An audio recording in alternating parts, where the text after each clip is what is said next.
Muy buenas, inversores. En el video del día de hoy vamos a aprender cómo descontar la inflación de nuestras inversiones para saber si en términos reales hemos ganado o hemos perdido contra el incremento de precios.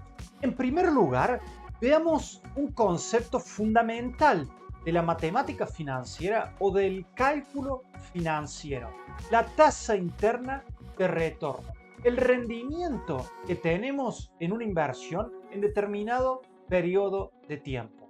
Y tiene dos presupuestos que son fundamentales que nosotros los cumplamos para que realmente alcancemos este rendimiento en nuestro proyecto de inversión, dados los flujos de fondos actuales, que son la necesidad de mantener nuestra inversión a vencimiento, es decir, nosotros compramos algunos de los bonos corporativos que recientemente analizamos en el canal, como por ejemplo la obligación negociable de Pan American Energy. Es muy importante mantenerla a vencimiento, es decir, a julio de este año 2025.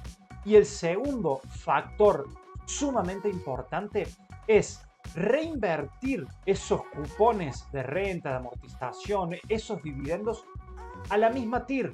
Es decir, si nosotros invertimos inicialmente a una TIR del 14% anual en dólares, una vez que cobramos ese título de deuda, es necesario reinvertirlo a la misma TIR para así realmente conseguir este rendimiento. Y otro concepto muy importante, el riesgo de tasa. Este consiste en que no siempre en el mercado nosotros encontramos oportunidades para reinvertir nuestro flujo de fondos a una TIR igual o mayor. Las condiciones de mercado van cambiando, por ejemplo, la inflación en el mundo se va reduciendo, entonces en consecuencia las TIRes, los rendimientos también suelen ir reduciéndose. Y puede suceder, por ejemplo, que nosotros invertimos a una tasa interna de retorno efectiva anual, una TIREA del 14 o del 15%, y al momento de cobrar esa inversión podamos reinvertir al 12%. Y ahora sí, inversores, vamos a lo nuestro. ¿Cómo calcular el rendimiento real de nuestra inversión? Entonces, el rendimiento real de nuestra inversión va a ser igual a 1 más nuestra tasa interna de retorno, el rendimiento proyectado de nuestra inversión, dividido 1 más alfa, que es la inflación del periodo. Y a todo esto le restamos 1.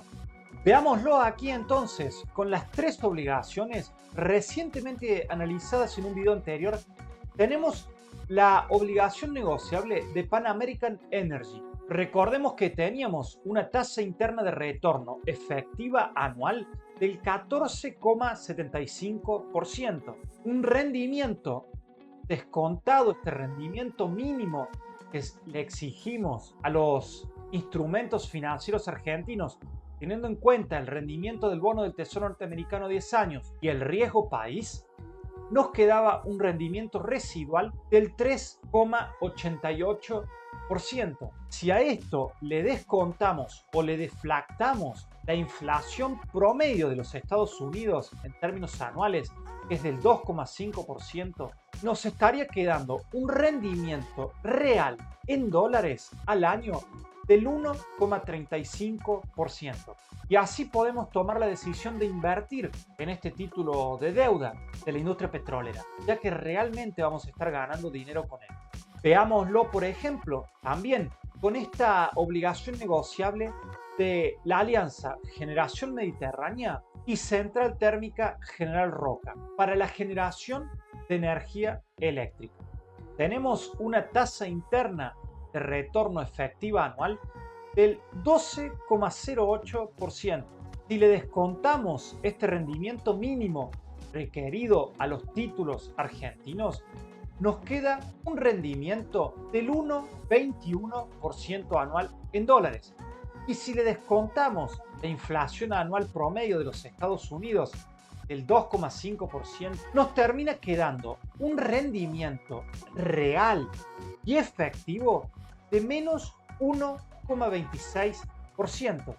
Es decir, que nuestra conclusión sería que no nos conviene invertir en este bono, ya que si bien en principio nuestro rendimiento en dólares es de más del 12%, cuando nosotros le descontamos ese riesgo país, el rendimiento, el título de los Estados Unidos y le deflactamos la inflación en los Estados Unidos, nos termina quedando en dólares un rendimiento negativo. Y por último, el otro bono corporativo que analizábamos, también de Generación Mediterránea con Central Térmica General Roca, nos ofrece un rendimiento efectivo anual del 11,5% en dólares. Si le descontamos este rendimiento mínimo requerido a los títulos argentinos, nos termina quedando un rendimiento del 0,632% en dólares. Y si a su vez le deflactamos la inflación promedio anual de los Estados Unidos, nos termina quedando un rendimiento negativo de menos 1,82% en dólares. Es decir, que tampoco nos estaría conviniendo invertir en este bono corporativo. Muy bien, inversores, así llegamos al final del video del día de hoy. Es muy importante revisar periódicamente el rendimiento del bono del Tesoro de Estados Unidos a 10 años, el riesgo país en su cotización diaria, para calcular el rendimiento mínimo requerido por nosotros como inversores en los instrumentos argentinos. Y a su vez también deflactar la inflación de los Estados Unidos en cada uno de los títulos, para así saber si nuestro rendimiento real es positivo o no, y finalmente tomar la decisión si invertir o no.